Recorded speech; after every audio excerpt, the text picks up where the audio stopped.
Touchdown, Alabama, let's get it. The process, no one can stop this. Hottest show in the streets, I bet you can't top this. Rammer, jammer, yellow hammer, come see how we rock this. Alabama fans, the best, there's no way you can top this. Recruiting news and interviews, just sit back and watch this. Recruiting news and interviews, just sit back and watch this. The process. Welcome into The Process, Crimson Tide Recruiting. I am your host, Justin Smith, the scouting and recruiting analyst for Touchdown Alabama magazine. Thank you guys so much for joining me today on our YouTube page. Go ahead, hit that subscribe button on our YouTube so you can stay updated on all of our content. The Process airs every Tuesday and Thursday on our YouTube page. Unfortunately, last Thursday we did not put out a show because I was on the road, continuing to hit you guys with updates on some of the Tide's top targets and commits in each recruiting class. Of course, I got an opportunity to see 3 of the Tide commits along with some of the Tide's top targets and future recruiting classes when I got a chance to see IMG Academy take on Edgewater on Thursday night in Bradenton, Florida. So I want to use this episode of The Process to talk about my biggest takeaways from that game when it comes to the 3 Tide commits. I will also discuss the recruiting dead period being extended through January 1st. What does that mean for the Crimson Tide's 2021 recruiting class and other recruiting classes as well? But before I get a chance to hit on all of that, I do have a couple of recruiting updates to roll out to you guys today. So with that being said, let's get the process started. I have a couple of recruiting updates I want to roll out to you guys today. The first one surrounds the Tide's 2021 4-star athlete target, Xavier Sori, who is continuing to work through his recruitment. I got a chance to catch up with him on Thursday night. He talked about the schools listed in his top 5, talked about what he liked about each school, talked a lot about the Crimson Tide in his relationship with the Tide's coaching staff as a whole. Also talked about his special relationship with the Tide's outside linebacker coach, Sal Sinceri. Be sure to check out that article over at touchdowналabama.com. And speaking of Sori, some big news happened over the weekend as I was able to collect some information from Sori and also one of the Tide's other top targets here in this 2021 recruiting class. When you look at 4-star defensive back Terrion Arnold, both of these guys have high interest in playing with one another at the next level. They have similar schools going after both of these guys. Of course, the Tide is recruiting both of them as well here in this 2021 recruiting cycle. Be sure to check out my article as I got a chance to talk with both of those guys as they both express heavy interest in playing with one another at the next level. They almost played together as seniors in high school, but due to the fact that Sori transferred to IMG Academy, where he would have an opportunity to play alongside and against some of the top players in the nation, so you can't really blame him for taking that route. But they did think about possibly playing together during their senior seasons, but the possibility that both of those guys can be at the same school is something to look at, as both of those guys want to play together. And I think that is good news for the Crimson Tide as they are recruiting both of those guys here in this 2021 recruiting class. Some more good news coming from the Tide's 2021 recruiting efforts here. When you look at 4-star safety Sage Ryan, including the Tide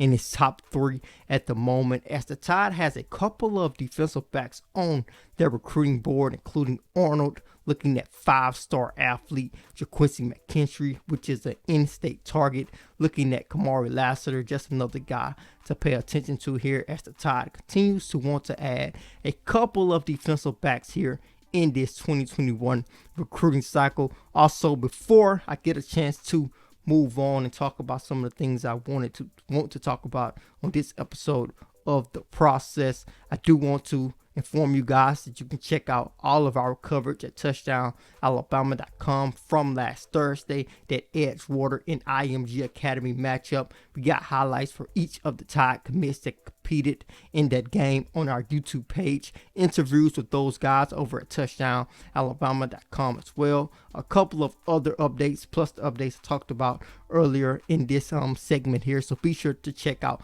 all of that over at touchdownalabama.com. Now I am going to roll into what impact the recruiting dead period being extended through January 1st will have on the Tide's 2021 recruiting class and future recruiting classes. Before I dive into my reactions to what the Tide commits did on Thursday night, I want to discuss the recruiting dead period being extended through January 1st. Of course, this has some impact on the Tide's 2021 recruiting class, but I think the biggest impact will be on future recruiting classes. When you look at guys in the 2022 and 2023 recruiting class, especially guys in their junior season, those 2022 prospects getting on campuses during your junior season is pretty critical for highly recruited athletes, especially football prospects, because you want to take as many visits as possible, take in that game day atmosphere. This is the best opportunity to do that, as a lot of guys want to commit before their senior seasons begin, possibly want to commit while they are still juniors in high school, and getting a chance to experience that game day atmosphere is sometimes the final nail in the coffin for some of those guys to want to make that decision. So that is something to pay attention to when you look at 2022 prospects. I think this impacts 2021 prospects as well. Of course, I don't think it impacts the Tide's 2021 recruiting class with the guys they have currently committed, but I think we are going to see a lot of recruits take it upon themselves, as well as their family, to just go and take visits. Of course, they cannot talk to any members of the coaching staff at that particular school, but I think we will see those guys take visits, just visit the campus, get a chance to feel the campus, get a feel of the town, especially guys who have visited those schools in the past. They can just go back and get that feel. They have talked to those coaches in person, especially those guys in the 2021 recruiting class. And I feel these visits are going to happen because it's in the works. Recruits are talking about doing it. Of course, nothing has been confirmed when it comes to recruits visiting the University of Alabama. But going back to my conversation with Xavier Sorey, he did express that he wants to take some more visits, wants to get a chance to refresh everything in his mind, and he did not rule out the possibility that him and a couple of other guys could take visits. And I think that is going to have the biggest impact. If some of the Tide commits could gather some other guys, some of the Tide's top targets, which is something we have seen at other schools. We can look at LSU and Oklahoma and Georgia. You have seen guys who are looking at these schools take a visit as a group. I think that will have the biggest impact because the coaches can't sell the program on these visits. But if you're a commit and you want to have these guys in this recruiting class with you, you join them up in a group. You act as the host basically and command those visits, and it may not be a real visit, but it may be the close as some of these recruits can get, especially guys who want to make that decision to enroll early and sign in December as well. But those are my thoughts on it. Just wanted to give my thoughts on what could happen in the 2021 recruiting class. I think some visits may start to happen with recruits just taking it upon themselves, going out and take visits with them and their family. And it may be a group thing, which is something we have seen on some college campuses. I think it really impacts guys in future recruiting classes, guys who want to get a taste of all of the schools that have offered them, especially when you look at kids who have like 40 plus offers. You want to get in as many games as possible. So I think it really impacts guys in the 2022 recruiting class, but look out for some more visits coming up. I want to dive into now my reaction and my thoughts on what I seen Thursday from the 3 Tide commits who competed in the game between IMG Academy and Edgewater. I am going to start with the Tide's 4-star wide receiver commit Christian Leary, who plays for Edgewater.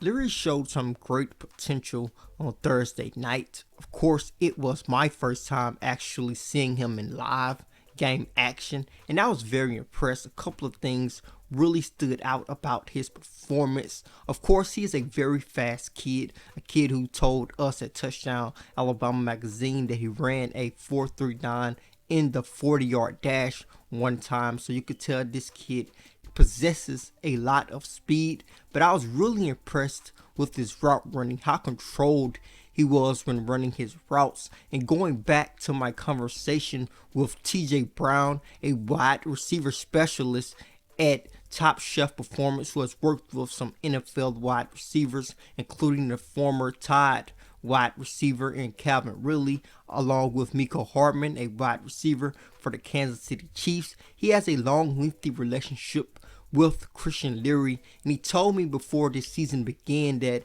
he has been telling Leary that he needs to control his speed. He's a kid that is very fast, so he doesn't have to run his routes at 100%. He can scale his speed down a little bit to have more control over his routes, and you could tell that he really took that advice to heart. He is trying to control his routes a lot more, and I saw those strides of trying to control his routes on Thursday night, so I was really impressed with his route running. Of course, his speed was very evident throughout that game. He was also able to show off his ball skills, catching pretty much every pass that was thrown his way. He made some great moves on defensive backs throughout the night. Unfortunately, his quarterback was unable to get the ball to him, but if his quarterback was able to see him on some of those routes, he was able to basically make the defender look foolish. Christian Leary would have had a much bigger night on Thursday night, but nonetheless, I think this kid who is going to continue to improve throughout his senior season. I really like the way his route running is coming along.